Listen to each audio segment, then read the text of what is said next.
this game for LGD, but more of a defensive supports to keep their cause alive. Technically, they could still get IO if they want, but I mean, that might be if they could, but their lineup is gonna be a little like they have very little control within the supports. There's no stuns. Yeah. That's the first thing. So they can't play aggressive. They have to be relying on getting levels on both, especially the Wiz to level 6 before they can actually be more aggressive. And we've seen that happen before to the teams where if you just let Secret do their thing and you just sit back, things are always not going to be good after that.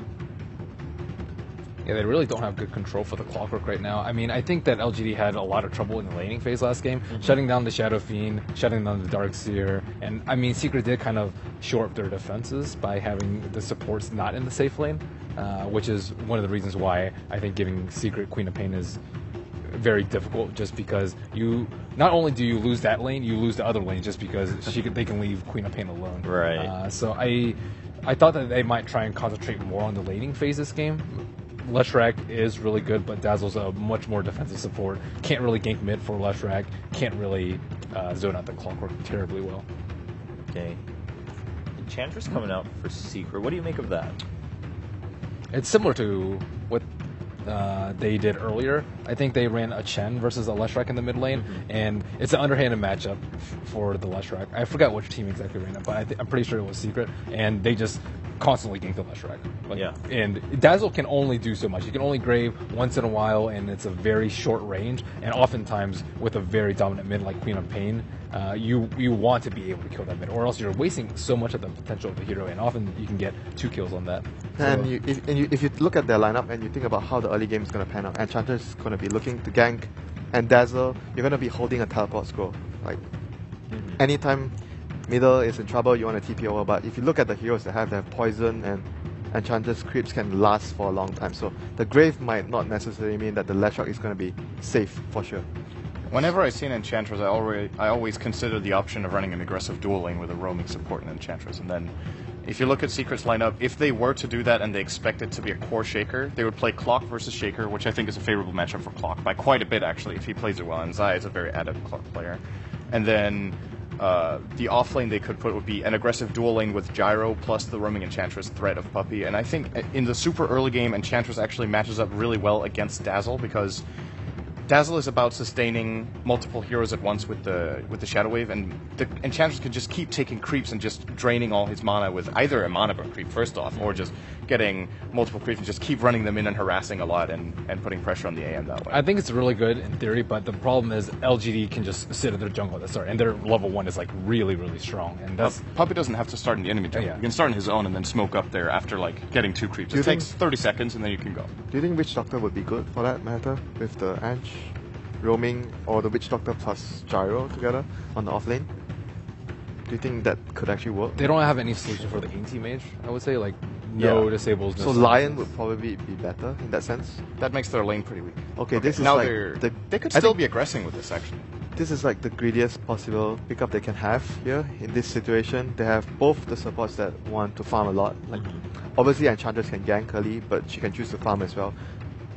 So maybe they would be. I think they might actually be just defensive defensive dual laning with the Gyro and the Visage. You just get farm on greedy support like Visage instead of trying to do so much. Like I mentioned before, when the enemy has anti-mage, there's 2 ways to go about it. Either you challenge the anti-mage, or you pick something that is greedy in that sense that you get something in return instead of just letting him farm. So I would view Visage as a good greedy sort of support to trade farm with anti-mage. Okay, and then the Witch Doctor flipping over to LGD side. This looks like a pick targeted at The creeps, dealing with Enchantress creeps early creeps. on with the cask, 5-second Okay. stun bounces on them, and in addition to that, it's a pretty decent matchup against Clockwork. When he hooks in, generally there's some sort of follow-up. Maybe you can get a cask bounce over to a follow-up hero, and if you can't, you can at least just plop down the Death Ward and it will get rid of Clockwork while he's in his cogs. Obviously, Blade Mail does not reflect Death Ward damage onto the hero using the Death Ward, so I think this is a pretty solid pick. The cast can actually also bounce off the familiars. I do believe it doesn't stun them anymore. Like, the familiars have been really weird in Dota 2 over the last couple of years, but they're pretty streamlined now. But it's still, they can carry the stun for you, Right. which can be nice. I think they have to be really careful about protecting Leshrac, though. If Leshrac falls apart in this, I think Anti-Mage will get farm regardless. I don't think they have the tools necessary to shut down his farm. But if Leshrac gets under farm, it's going to be easy win for Secret. So Xiao Wei, they have to sit there. All right, well, game 2 has started, ladies and gentlemen. We'll see if LGD can tie it up or if Secret are going to lead Group A with 13 points. Do it after the beginning of the laning stage. Yeah. I like LGD's drop better this game than what Secret have pulled out, but I mean, it's Secret. They have a plan, and it's, to me, going to be more late game oriented than last game in a lot of ways, where they can't really end this game that quickly unless they really snowball out of control. And now TZ's Gyrocopter does that a lot.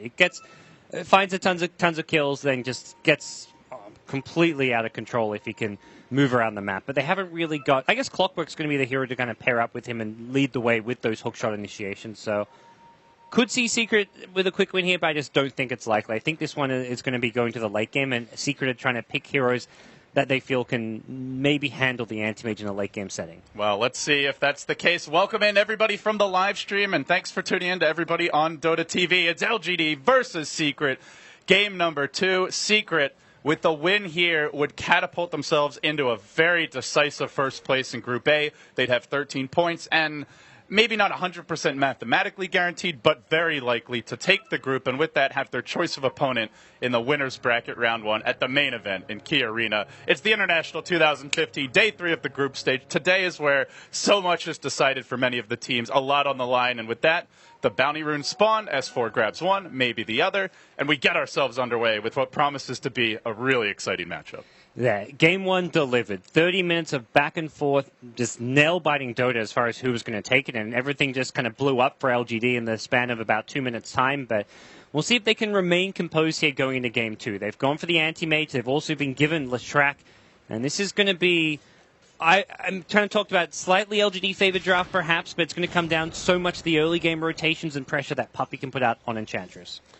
Our mid lane, Leshrac versus Queen of Pain 1v1, something you see a lot of in pubs, but have not seen very much of here at the International thus far, as normally that Leshrac is banned out.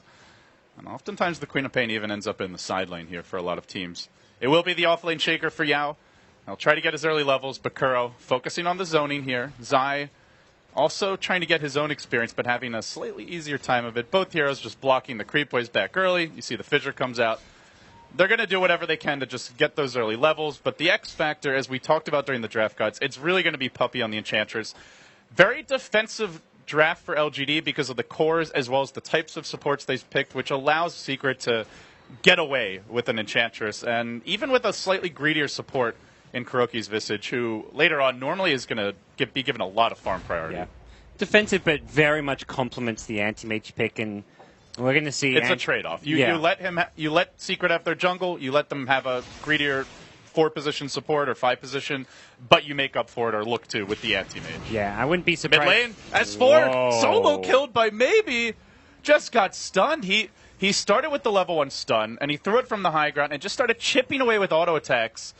And then he finally falls prey. I think that was the 3rd stun in a row that maybe had hit on him. This guy's laning's insane. I was watching him for the first two to three creep waves, and he was just...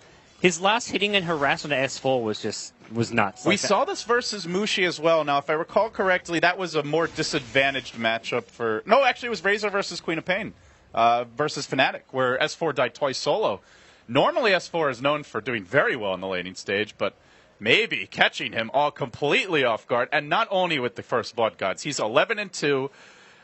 S4 even has a hill ward, so he knows that there's nobody in the neighborhood. He knows he can play as aggressive as he pleases in this mid lane, and well, the power of Leshrac in play here. This lane gets ugly from here. He's got a regen rune bottle. Actually, the dream start for Leshrac. It doesn't get any better than this. Yeah, it's this is going to be a sad lane for Queen of Pain. Puppey can consider ganking, but at some point it's going to be really difficult. Once Leshrac gets boots out, unless you get the right creep combination, it's a very high-risk gank, and if you go for that gank and it doesn't actually work, you're wasting a lot of time where you can be jungling and getting other stuff done, so I'm not sure if Puppey's going to take that risk and go for the gank. Not to mention, Zhao 8, where he's positioned on the Witch Doctor here above the mid lane, is entirely to stop a smoke gank from Enchantress. He's happy just to go back and forth from this position to stack in the jungle to protect Leshrac from Enchantress. And speaking of that jungle, look at the start Puppey's had. He found an early Wildkin. He has been just turbo farming, level 4.5 at 3 minutes. Basically the level that you'll get from almost a perfectly executed Enigma jungle. Maybe you're 5 at this point, but this is about as fast as it gets. So Secret are still getting a lot elsewhere on the map, but with that kill and the great start he's had, we do see a gold lead developing here for LGD. The experience, though, is going Secret's way. Still pretty even and still very early, but it is a free farm anti-mage. The gyrocopter of Arteezy a bit behind in the CS, mildly so. Yep. Offlaners getting similar experience, a little more to Zai. Close now, and I think that's where it really highlights what you bring up with the Witch Doctor. Like, that's the big thing that could screw up LGD here. Zai getting caught in the river, though, and there's the initial lightning to come out. Do they have a follow-up slow? They do. MMY takes the point in Poison Touch. Normally don't see this early. Could cost Zai his life. It will. The low cooldown lightning spam chews through his armor, and Kuroki unable to assist despite the haste turn he found bottom. It's almost feeling like they need that puppy gank sooner rather than later. Well, so far he's made the right decision not to gank, because if he would have gone for that gank, it would have failed, it would have been a waste of time. So it's very much just been LGD. They're playing very refined Dota. They had the Witch Doctor protecting mid, and now when Witch Doctor goes off to kind of help out the top lane or stack some more Earthshakers there now, they realize the one big way for Secret to turn this game around is a gank on Leshrac, and they're just entirely disallowing that. And I think Puppey's respecting it. He's just jungle farming. Like, he hasn't had any impact on this game, but he's making the most out of the bad situation by just farming. Oh, S4, he wanted to blink. The stun missed time by maybe. Could have popped it a bit sooner there. Would have been another kill on S4. Oh, he's just lucky to get out of there. Still no boots. 14 CS to the 31 of the enemy Lesh, but some wasted time there for Yao, and maybe chewing through a lot of his own mana. He'll sell the Salve here, buys the Arcane Boots. That's going to top off Yao nicely, and maybe we'll go back to the mid lane. That could have put this game really out of control for LGD, but they're able to dodge a bullet. Do want to point out, Zhao 8 has been calmly stacking up the woods. Maybe he's looking to farm it now. He'll start spamming lightning. The cast